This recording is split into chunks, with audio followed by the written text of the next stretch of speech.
everyone. So today we're spending most of our time on the media library application. Now, before I dig into this application and kind of talk about, some of those capabilities, just so you understand the relationship between the media library and the playlist. So for the most part, right, your workflow starts in the playlist. That's where you add content. Now, anytime you add content, it also gets stored in your media library. Now, this is nice if you are utilizing, like, I call it recycled content. I don't really know if that's like the right terminology, but depending again, like what kind of like assets you're uploading to your signage, you may have like maybe you make like word of the day or trivia or life hacks. Maybe you have like employee shout outs and you have like a template, right? And you just want to come back and modify that for the next month or two.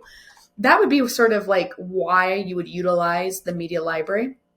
And as you can see too, right, everything is getting uploaded here, and there's going to be multiple ways to sort of reuse the content. So it's getting sorted, as you can tell, as default by created date. Obviously, it gives you the name. If the assets were running on a playlist, so I think I have an example here, it will actually tell you the name of the playlist. Obviously, this wall paneling is just running on one playlist. If it was running at, say, like 4 or 5, obviously this would say 4 or 5, and then you could click on it and it actually show you, it basically populate is really what it would do in this modal. Yep, and it would show you then where it's running. You could even push it to, you could modify it to push to other playlists. Who it's created by, so that's just me, this is my test account. And then the file format, so we have images, I believe on my first page here, I had some files and videos, of course.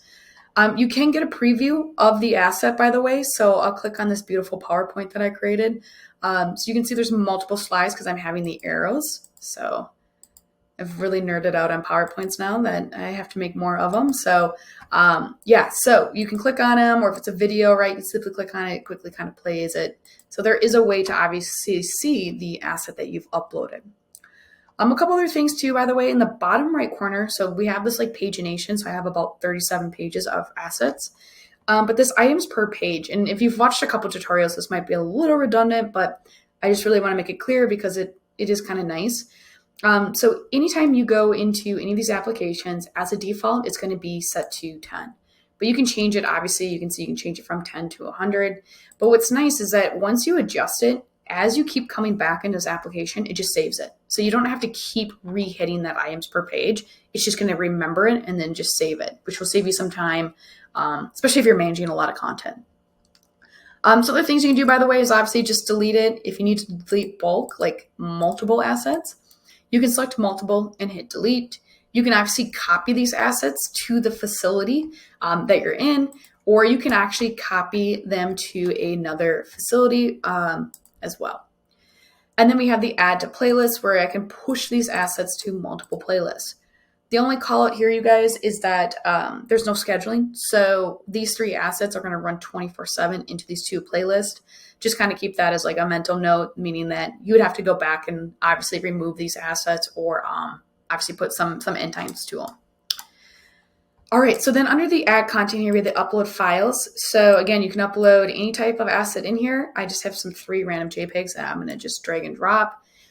What's nice, you guys, is that it does get tucked into the right corner here. So sometimes videos or even like PowerPoints, if you have a lot of slides, they might take a couple of seconds to upload into our system. The nice thing about this being in the right corner is it doesn't stop you. So you can jump to other applications while this is uploading. Once it's done, obviously you can see we're getting sort of a success state. If anything fails, by the way, in your upload process, we'll communicate that to you in your global settings, which is up here. And that actually happens too when you copy. So when you copy assets from one facility to another, and again, that just depends on how your organization's set up. You may never have to do that, but if you do, if the copy failed, we'll make sure that we communicate that to you in our global notifications. So just kind of 2 call outs there. And obviously the way we communicate to you guys, this sort of capability is growing throughout all applications. All right, so that was how we upload. Canva design. So again, you can create a Canva design right here in the Reach system. It gets added to the system immediately. The other way, of course, is, you start in Canva and you export it as a PNG. The only call out here is that if you use the Canva design with the button that I'm showing you, The only call out here is that you cannot edit that Canva design, at least as of right now. So once you add it, it's there. If there was a spelling error or anything like that, you wouldn't be able to edit the Canva design as of right now. So just kind of keep that in mind, depending on, again, what your workflow is like. Then we have a design editor. So this is actually our in-house system that allows you to create content as well. So we do have some preset templates that you can simply just click on, quickly turn or quickly change things around here. For the most part, you have your effects up here. It's one of those like applications you kind of just need to get in and kind of play around with. We do have over 300 fonts that you can utilize, by the way. We do pull in Google Fonts API. You have your positions here, right? Delete. We do have preset text too. So no worries if you don't have a design background, right? We're trying to help you out here by adding really some preset sort of text. You can obviously just add a quick header too, right? So you just kind of quickly type in. Also too, we have photos. So we have stock photos as well. So just again, help you to create that content. We have elements, obviously like lines, shapes, right? As you can see. You can physically upload, or I'll say it again, you can retrieve from your media library as well. So these were actually the 3 assets that I uploaded. Maybe I wanted to give a shout out to myself, put my photo in the corner here. That would be something I could do. Backgrounds as well. So there's some gradients, some simple background, just colors up here in the top right. Obviously, you can do like a color picker as well and put your hex or your RGBA. That sort of works for your branding. And then layers as well. So if you want to layer things up, that's one option. Another option is you just click on the actual element. There's a position right here. So again, it's just like a preference thing if you rather do the layer or the position. And then the resize, of course. For the most part, everyone's going to be at a 1920 by 1080. But if you were like a vertical or maybe just like an iPad or just, like I don't want to say like a one-off size or anything like that, but maybe you're just different from the 1920 by 1080. This would be the way to adjust that. But for the most part, most of you are going to be the 1920 by 1080. All right, so I hit back there. So that's kind of the quick view of the design editor.